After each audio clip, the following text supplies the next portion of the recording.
Good afternoon, ladies and gentlemen. Welcome Transfer Talk Live. Thank you very much indeed for joining us. So this is just a continuation of yesterday together. I'm just picking two players completely at random. You can see the players that were in the thumbnail, and it was going across the ticker at the bottom. We are discussing the rumours that are linking West Ham to Barcelona's Junior Firpo and Arsenal's Eddie Nketiah. Again, as I said on the stream yesterday, if I went for every single player that we've been linked to, I'd be here all day. I'd never get any time with my family. So I'm just picking two players at random that we've been linked with, and we're going to discuss them.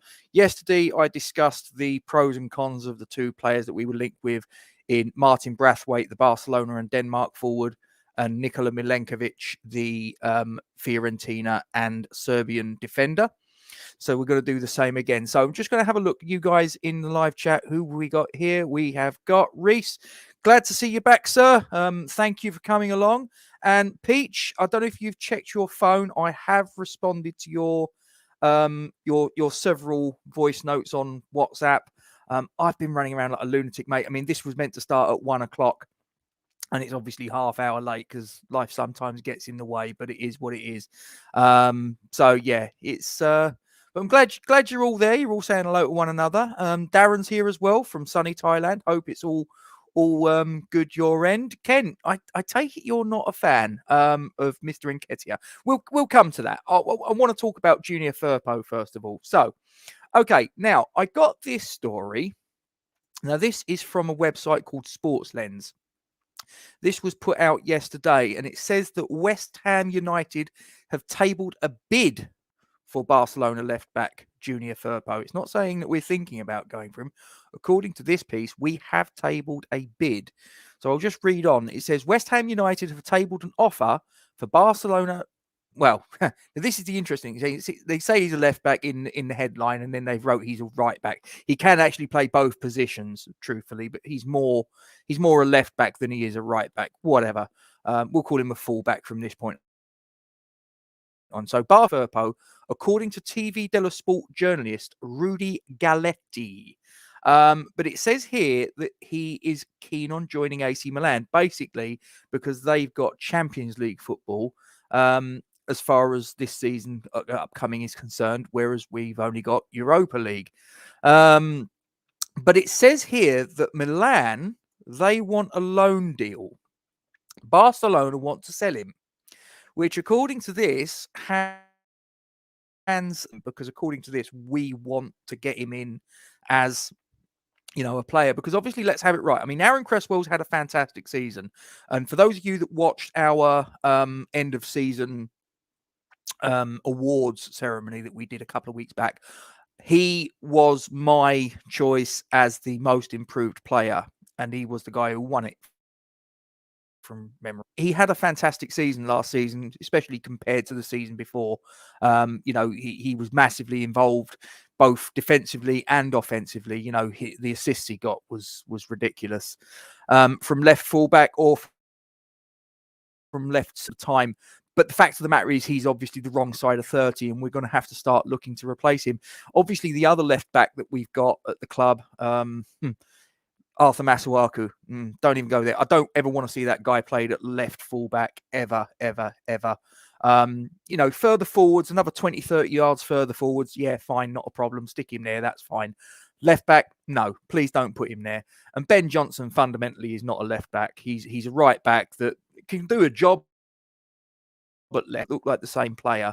And I think his confidence is dwindling. The more he plays there, and when he has a bad game, everybody's on his case, and his confidence, I don't want to see him there, to be perfectly honest with you. So, and the thing about Junior Firpo, basically, he's played second fiddle to Jordi Alba, who's a fantastic player himself. He's now 24 years of age. And I think he's at an age where he's like, look, I want to play first team football. So as I say, Barcelona want are sort of keen to move him on. He's keen to be moved on, but ideally he wants to go to a club that want to loan him, and Barcelona are like, no, we want to sell him. So this is where it could play into our hands. But as I say, this piece here says we have tabled bid. The interesting thing is, though, it doesn't actually say what the bid is, how much it's for, whether it's for, I mean, he's rated on Transfer Market as £7.2 million worth of player, but I know that that's not what he's going to go for. He's going to go for a lot more than that. Putting a little bit of meat onto the bones, who is Junior Firpo, you might ask? Okay, well, as I say, he's 24 years of age. He was born in the Dominican Republic, but he's been in the country Spain since he was 6 years of age. He was previously at Betis. He joined their youth setup, and he then obviously progressed to their first team.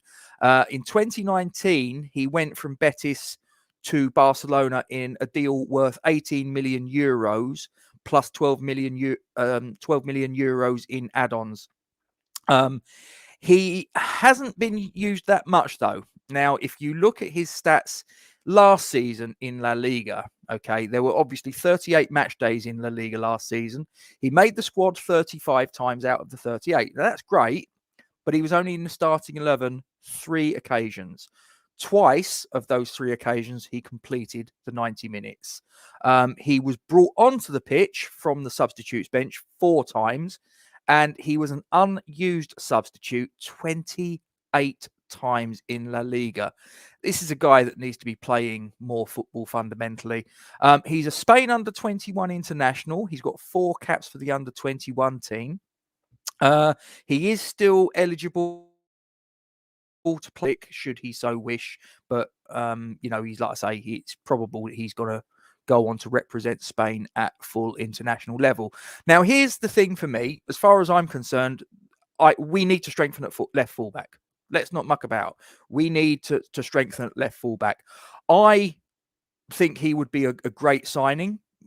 Obviously, he's making noise. He doesn't really. We're not his number one choice as a club to go to, and I completely understand. If he's got an opportunity to play Champions League football or Europa League football, he's going to choose Champions League. That's clear. But the key is obviously if Barcelona want to sell him, AC Milan only want to loan him, maybe with an option to buy or an obligation to buy at the end. I don't know, but it just says that they want to loan him.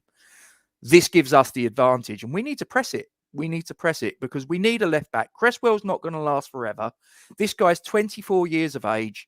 So, I'm just going to, put my cards on the table and say, yeah, this is a guy that for me, I think, and again, this is a guy that at 24 years of age, he's coming towards his peak.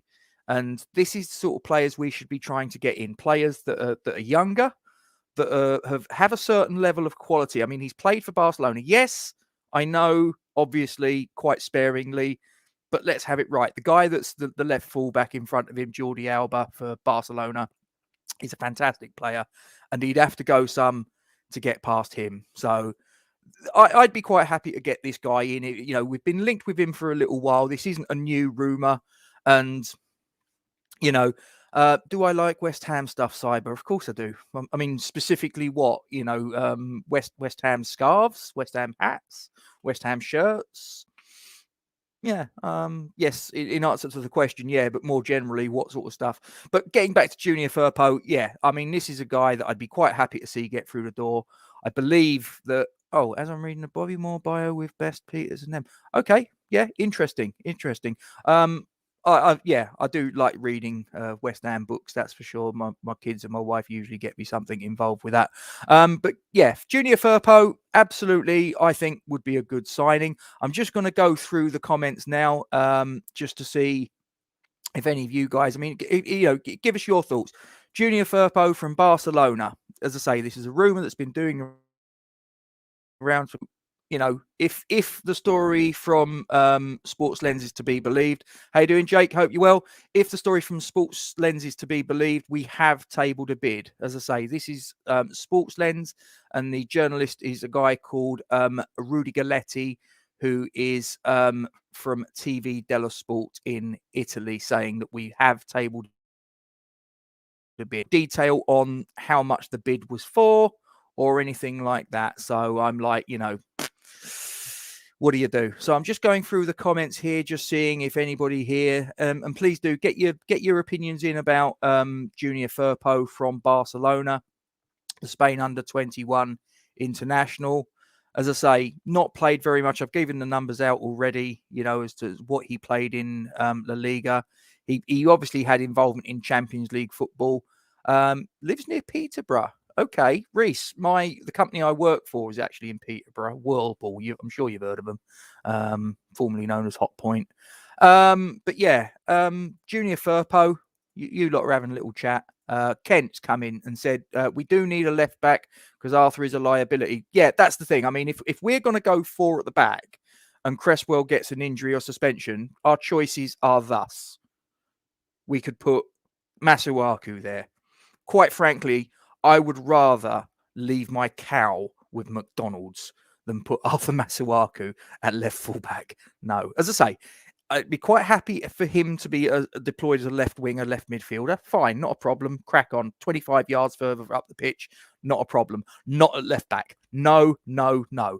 So that's choice number 1. Choice number 2, put Ben Johnson there. Ben Johnson is a right back, and I think with every game that he plays there as a left back, and he doesn't have a good game, and everybody's sort of saying, oh, he shouldn't be there, he's this, he's that, his confidence dwindles. Don't do it. The only other choice we've really got at left back, Ogbonna could play there. He has played at left back in his days in Italy with Juventus and whatnot. I know he has played as a left back in the past, so he would be an option. But there you'd be robbing Peter to feed Paul. You're putting your best centre back in a different position. Yeah, just wouldn't work for me. So we need to get a left back in. You're right, and yeah, so Junior Firpo would be a good one. Gatesy, you know Streatham. I do know Streatham. I used to live in West Norwood many, many years ago. So Streatham's not a million miles away. Kent's in the building. Yes, he is. But yeah, you guys, the rest of you guys, I mean, I've had Kent jump in with his 2 penneth as far as Junior Firpo's concerned. As I say, let me know. What else we got here? Young Jake. Cyber's saying the Nicola guy we were linked with is signed. Ah, okay. That's interesting because I did the piece on him yesterday, Nikola Milenkovic. Listen, if he's signed, I'm quite happy with that. That's a really good. That would be a really good signing in theory. As in a claret and blue shirt. I mean, there's been many, many players down the years that I've been excited by that have come through the door and worn a claret and blue shirt. And I thought, oh, wow, that's good. I mean, 2 cases in point quite recently would be Felipe Anderson and Sebastian Haller. They walked through the door for an awful lot of money and we were chasing them for a long time. So I thought, oh, hello, it hasn't worked. Did a video about Firpo earlier. Yes, I just briefly saw it before I went live. Haven't watched it. I just saw it pop up on YouTube. So I did see you done that. That's cool. Would love to sign him. £30 million would be a steal if that rumor is correct. As I say, this piece on Sports Lens, I don't know what you've obviously read it on, Jake. As I say, this was on Sports Lens, according to TV dello Sport journalist Rudy Galletti, where he says we have tabled a bid for Junior Firpo. It's not like they would like him. They're saying we've tabled a bid. It's kind of lacking on the detail though as to how much we've actually tabled. So if it's 13 million quid, then I think again that's good business. And as I say, we hold the trump card that we're wanting to buy him from Barcelona, and Barcelona want to sell him. Whereas AC Milan, who's the club that he wants to go to, and again, I don't blame him for that in the slightest. AC Milan will be playing in Champions League football. We're playing in Europa League. And let's not muck about. AC Milan, as far as the prestige of that club is concerned, I mean, what are they? 6-time European champions? Multiple time Serie A winners. Yes, they're not the player that they were when I was growing up of the late 80s, early 90s. Gullit, Rijkaard, Van Basten, Baresi, Maldini, Costa Curta, etc., etc. That was a super team. This is not the same AC Milan team, but, still a team that their name carries an awful lot of weight with players around European football. Lawrence, hope you are well, my friend, from Auburn, Alabama, USA, my friend. Glad to have you aboard. And Peach is just saying hello to you as well. I wouldn't pay Johnson at left back as we're stunting his growth as a player. 100%, Kent. Yes, 100%. Don't play him at left back. Don't play him as a central midfielder. He's a right back. That is where you're going to see the best out of him. Now, as I say, he's a young lad. We're putting him in positions where he shouldn't be being played, but he's doing it, because we've got no choice. Keep putting him in a position that fundamentally isn't his. You are crushing his confidence. Don't do it. Put him as a right back. I know he's got competition with obviously Soufal and Fredericks. I think personally, I would possibly be looking to move Fredericks on, not because he's not a good player. I think Fredericks has been dead unlucky because he was our best player for the first 2.5 games of the season until he got the injury, and then Kufal come in and he couldn't get back in. So he's been dead unlucky, in fairness. But at the end of the day, we need to be sort of like looking forwards. And for me, at the minute, I would be looking to have Johnson as my second choice right back ahead of Fredericks, and possibly moving Fredericks on. Nothing personal. He's done okay. Do you want to meet at Kennington Station one day out and give you the book free to you? Listen, we'll sort something out, Cyber. I don't get to Kennington as much as I'd like to, because my nan's the one that lives in Kennington, and she's 90 years of age, mate. And what with all this COVID stuff, it's I've not been able to see her as much as I'd like to. But yeah, well, listen, we'll sort something out, mate. I mean, obviously you're quite local to me. So yeah, and Cyber says thinks loan Fred out.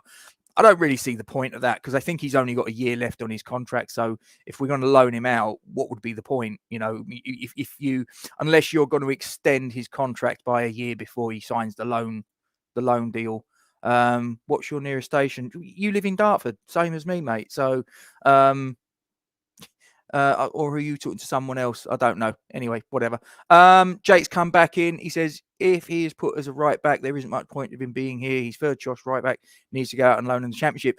I would disagree. I know what you're saying. If we're going to keep Fredericks, then yes, that probably would be the choice. Personally, I'd be more inclined to move Fredericks on, get a few quid for him whilst we still can, because as I say, he's got a year left on his contract, to the best of my knowledge. I think if we can get a few bob in for him, don't forget we signed him on a free, so anything we get for him as far as that's concerned is a profit.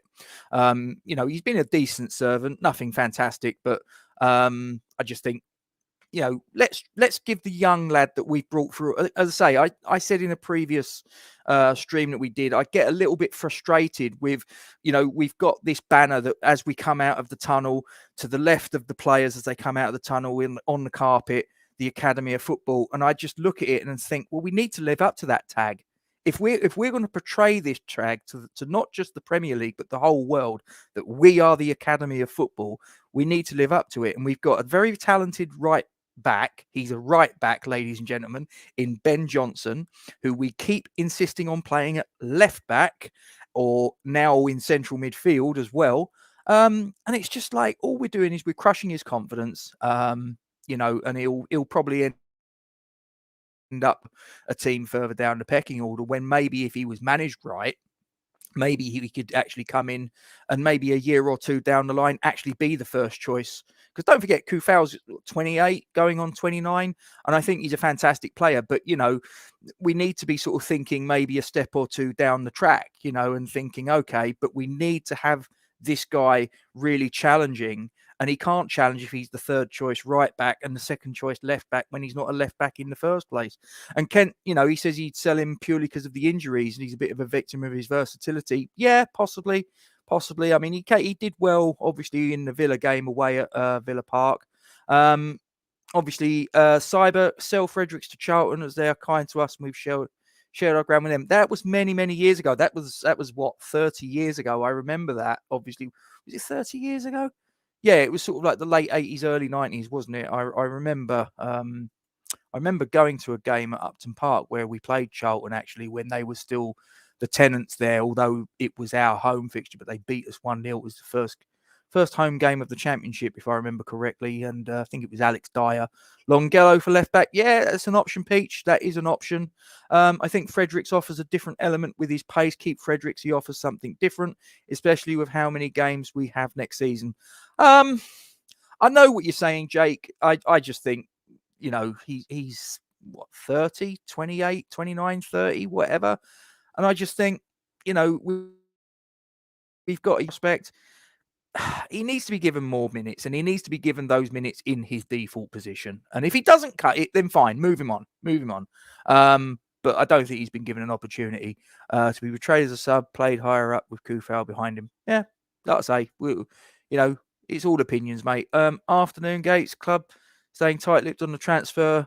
That's very very formal. Afternoon Gates. Okay. I think you missed the Y off. Whatever, doesn't matter. It was reasonably polite.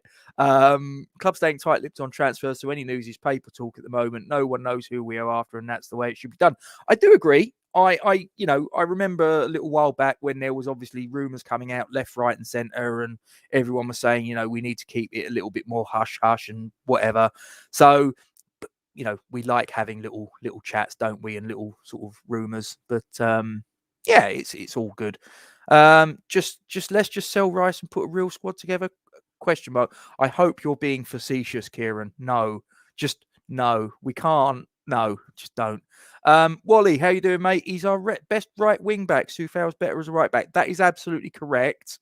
As I say, I just wonder whether the fact that we've got Sufail and Fredericks maybe causes Ben Johnson's career to be a little bit stunted. And as I say, if we're going to live up to the tag of the Academy of Football, then I think that if we've got a kid that's come through from our academy and has a talent, he's a right back. He needs to be played at right back. Now, I don't know how many games he's played at right back, but I would wager that he's played more games at left back or centre midfield than he has in his default position of right back. And for me, I don't think that that's right. Anyway, that's enough about Mr. Junior Firpo. So the next guy that I wanted to discuss, and as I say, just before I move on, Junior Firpo would be a thumbs up from me. So if he's going to come through the door, I would be quite happy with that signing on paper. Obviously, remains to be seen what happens when he's in a shirt and he's put on grass. But there you go. Like I say, in theory, that would be a signing I'd be quite happy with. If we play a back five at some point, look what happens at Villa away, a masterclass. Yeah, listen, there's more than one way to skin a cat, mate. There absolutely is. Peach, he was mentioned, a new popped up. Love it, Wally. Yep, cool. Okay, so moving on. So the other rumour now, this is from the website Caught Offside. Now, this is from the renowned Sky Sports journalist. You may have heard of him, Fabrizio Romano. I apologise to any Italians who have just had their name just butchered with my crap accent. But anyway, but yeah, Fabrizio Romano has revealed on the Arsenal Lounge podcast via Read West Ham that David Moyes' side is competing with the German Bundesliga team Bayer Leverkusen for the signature of Eddie Nketiah. Now, Eddie Nketiah, if you don't know who this guy is, he's at Arsenal. Now, he was on loan season or two back with Leeds United in the Championship. But he's back at Arsenal now. Now, his valuation on transfer market, and again, I know this is not necessarily what he's going to go for in the real world, but, according to transfer market, if you use that as a little bit of a barometer, they value him at 14.4 million. The young Gunners forward has enjoyed a bit part role at the Emirates Stadium since he returned on loan from Leeds United, and he's only got 2 goals in 17 league appearances that league just finished. Now, it says here that Nketiah's contract expires next year, and we're well placed to getting the signature of the 22-year-old for a potential bargain fee. Now, if you want to know a little bit more about him, I'm just looking here on Transfer Market. So as far as last season was concerned, of the 38 match days of the Premier League, he was in the squad 28 times. He only, however, made 4 starts. He was introduced as a sub on 13 occasions. He was an unused sub on 11, an unused substitute on 11 occasions. Now, just looking here, I'm just scrolling down. Of the times that he started a match, he didn't complete 90 minutes. There are no matches in the Premier League last season where he went from minute 1 to minute 90 and completed a match. He played a total, and this isn't really very much if you look at it. His total game time in Premier League football was 413 minutes. So that's not even 5 games worth, is it? If my maths is correct. So yeah, that's quite a limited use he had in the Premier League last season. He's an England under-21 international, and he's not from a million miles away from me originally. He's from Lewisham in southeast London, but he's been at Arsenal since 2015. Before that, he was at Chelsea for about 7 years, between 2008 and 2015. He is the record goal scorer for the England under-21s. He got 16 goals in 17 under-21 internationals, breaking the very long-standing record of a certain Alan Shearer.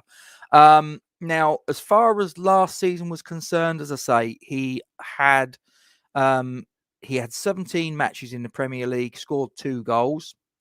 As far as all competitions were concerned, he got 29 matches and scored 6. His career total is 84 matches and 18 goals, but obviously a lot of them, as I say, he's coming on for a match here, playing the last 5 minutes there, the last 10 minutes there. So it's probably not fair to look at that, on paper and go, yes, it's good or bad or whatever. And as I say, he's 22 years of age.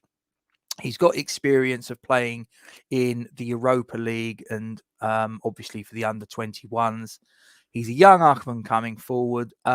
Just looking here, as far as his style of play is concerned, he has been compared to former Arsenal striker Ian Wright, and he's also described Ian Wright as his mentor. Now, he's also been compared to Jermaine Defoe because it says here, due to his movement to play off the last defender's shoulder and his sharp shooting ability from all angles, he can be deployed also as a wide forward as well as straight through the middle. But he describes his own playing style. He says he's a striker, he says he's brave, and he says he likes to put himself into places where the chances are going to fall. Now, here's the thing for me. I think, again, this is a potentially very good signing, but I wouldn't want him as my mainline striker if that was the only striker we was going to. I just think it's too much of a risk because it's a guy that has great potential, but it's one of these things, you never quite know how it's going to work out. It's not like you're bringing in a proven Premier League performer who's hit the back of the net. It's not like you're bringing in, say, for argument's sake, if we was to, it's not going to happen, but if we brought in Harry Kane or we brought in Mohamed Salah, these are guys with a proven track record. I know we're not going to sign them. I've not been on the funny fags or anything. We're not going to sign those players. We're just not. But it's not like we're bringing, what I'm saying is it's not like we're bringing a player with a true, proven, tried and tested goal scoring record in Premier League football. For me, I think if we're going to bring in Ketia in, that's fine. That's fine.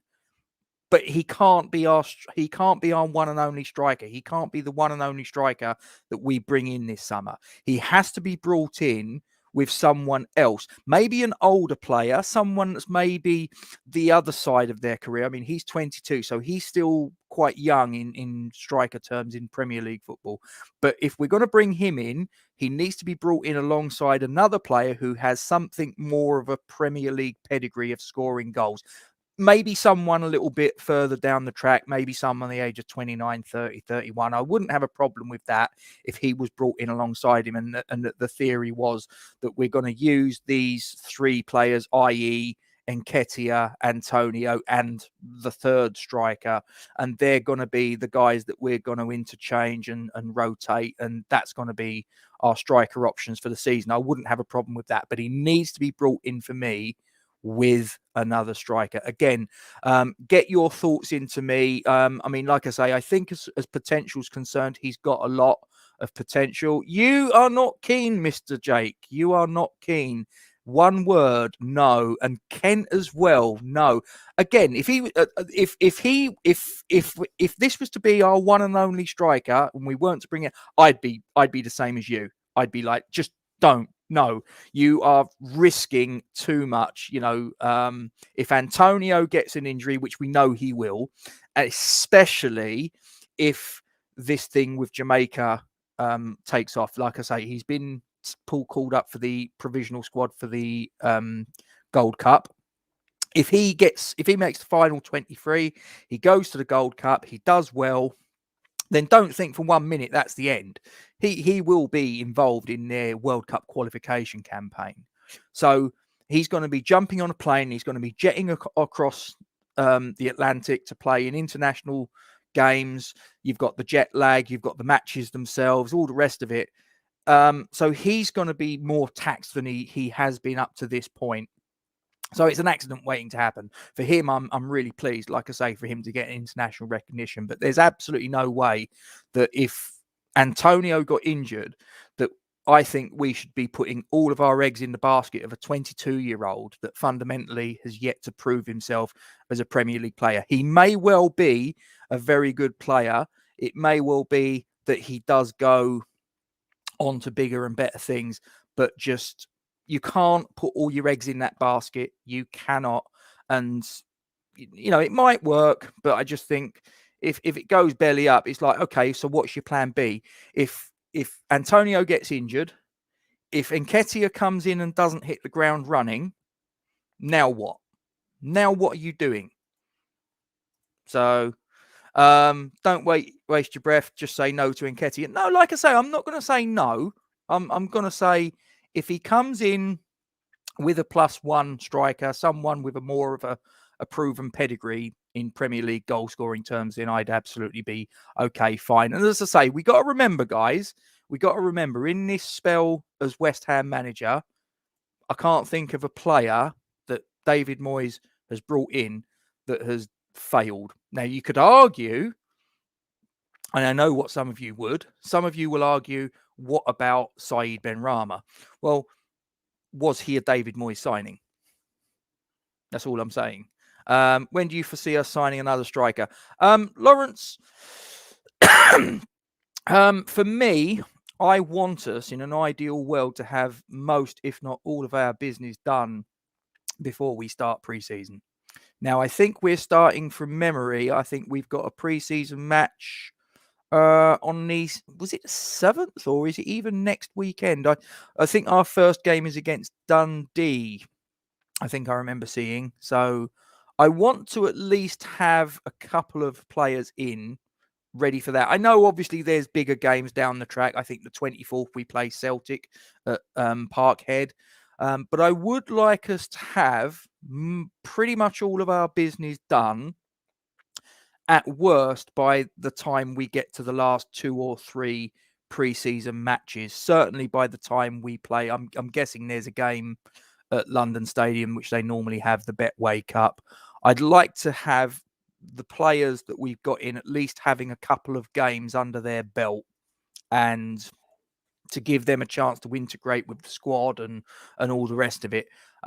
So ideally, sooner rather than later. I hate it when we go so far into a transfer window, as I'm sure everybody else does, and it's like we're still sitting there waiting and all the rest of it. Yeah, he probably isn't a Defoe, because let's remember that Defoe was an exceptional talent. I mean, Defoe was he was playing first team football at 16, 17, wasn't he? So, and he was playing regular first team football. So, but like I say, he is the all-time goal scorer. I know it's the under 21s, but that was a record set by a certain Alan Shearer and stood untouched for the best part of 20, 30 years. And he's gone and broken it. So he deserves a little bit of respect. But as I say, I don't think that he should be the one and only striker signing that we make. If he comes in, then I'd say, okay, fine. We've got to give the credit. It's the old thing, isn't it? We keep saying in Moyes we trust. So we have to, if he comes in, we have to trust in Moyes. It's as simple as that. Charlie, hope you are well over there. Too expensive for a backup striker. This is the price you pay nowadays, though, Jake. This is the thing. Even bang average players can command, tens of millions. I mean, I know we're in a sort of like a COVID world, but the world of football just operates in their own little bubble, their own little universe, where the ordinary rules of economics and all the rest of it just for some reason just do not apply. I agree with you, though. I do agree with you. It is a lot of money to play. And Kent's saying the same thing, a couple of £1 million gamble maybe, but 10 plus, no chance. But again, this is the problem with the world that we operate in terms of football. The normal laws of economics and finance don't make any sense. You look at a price that you pay for a player and go, he's never worth that. But the problem is that, if the buying club are willing to pay the money, then they are, whether we agree with it or not. Yeah, I think it's a lot of money, but it could be a gamble that pays off. I mean, if he came in, he scored some goals, who knows? I'm trying to look on the bright side. As I say, Junior Firpo, I'm a thumbs up. It's a bit like yesterday's show. With Martin Brathwaite, I was like, not too sure about this. Whereas with Nikola Milenkovic, I was a bit more like, yeah, I'm all over. This is the same in that Junior Firpo, I'm like, yeah, bring him in. That would be a really good signing.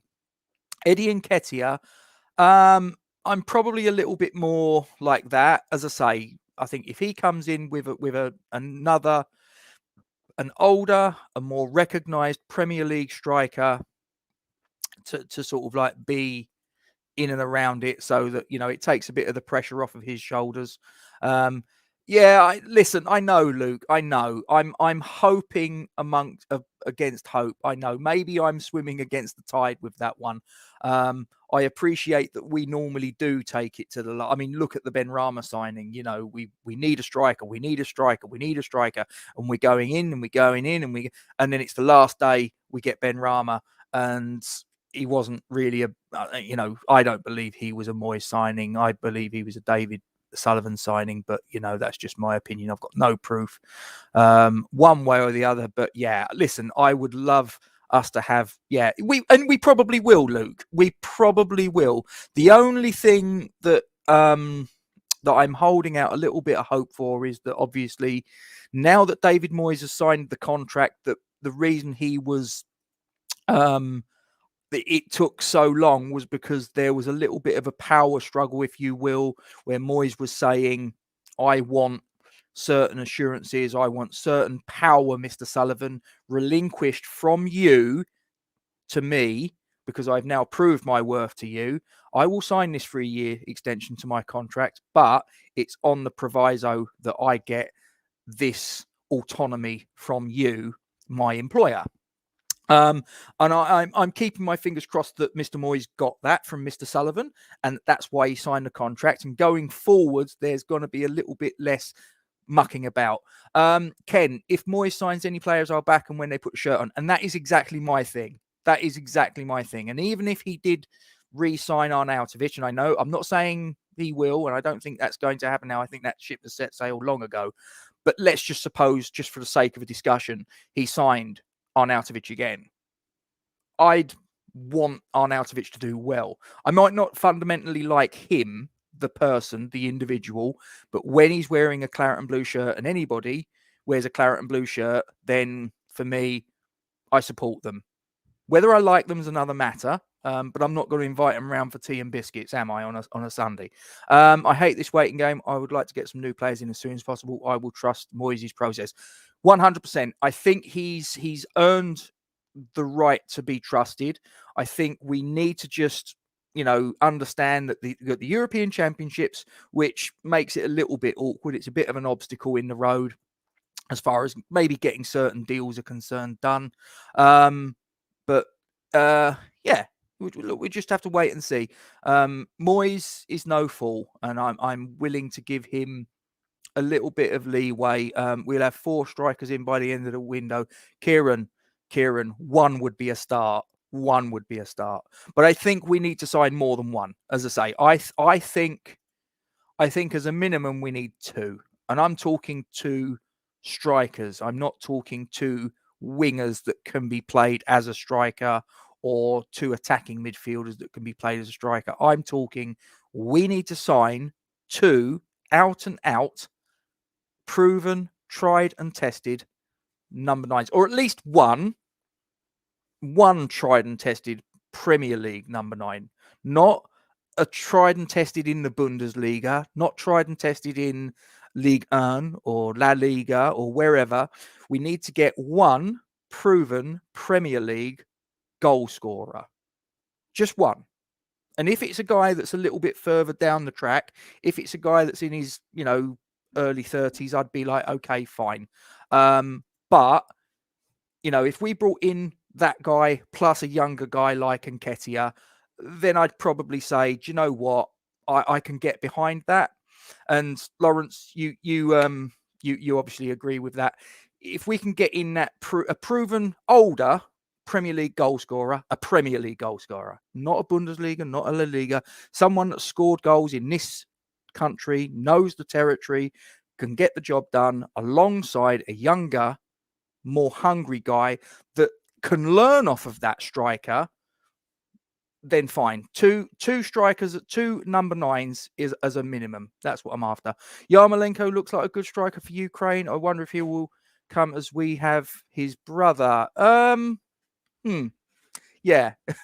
he has, in this tournament, it has to be said, Andrei Yarmolenko has looked pretty good. The thing is, he gets in a claret and blue shirt, and I don't think we play him in the same fashion. I will say, I'll try and defend him a little bit. I don't think Yarmolenko is deployed in the same way for the Ukraine that he's deployed for West Ham United. Whether he ever could be, I don't think that's Moyes' style in a lot of ways. But there you go. I think Moyes will sit us all down and say, I told you all, trust me. Probably right, Warrior. And like I say, I want us to give Moyes a little bit of leeway. He's earned our trust. If he brings in a player, like I said yesterday, Martin Brathwaite, I'm not particularly a fan of. You look at his record, it doesn't inspire confidence. Same thing with Nketiah. I don't look at his record and go, wow, we're signing a real player here. I sort of look at it and go, but if he brought him in, I'd go, do you know what? He's done such a great job last season that no one saw coming. If he thinks he can come in and do a job, until such time as I've got evidence to the contrary, then I'd say Abraham and Nketiah. Do you know what? And you should know this. Abraham, I'm a fan of. I don't think we're going to pay the purported 35, 40 million, whatever it is that Chelsea are after. I just don't think that that's realistic. If Abraham came in with Nketiah, I could get behind that. Yeah, why not? Abraham's scored goals in Premier League games. He's done it for a couple of seasons. My manager is actually a Villa fan, and he was there on loan, albeit in the Championship. But there was a lot of people I asked him because there was a lot of people around that time that were saying, he's lazy, he has an attitude problem, this, that, and the other. And I turned around to my manager and I said, how was he at Villa? And he turned around and said, he was top class, absolutely top class. He was professional. He could do everything. He could run the channels, he could go in behind, he could drop short, pull wide. He could finish with either foot. He had pace. He was decent in the air.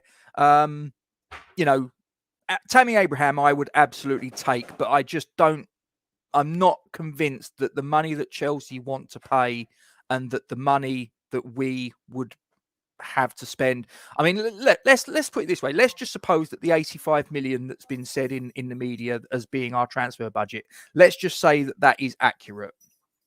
Now, if they want 40 million, that's just about half your budget gone on one player. And we need to strengthen in other areas. So, it was like the you are the manager thing. There was, some players were brought in and then it left you short on other places. So then you had to sort of go, well, actually, I can't bring that player in for 40 million. I'm going to have to bring in 2 players for 20 million or whatever. So,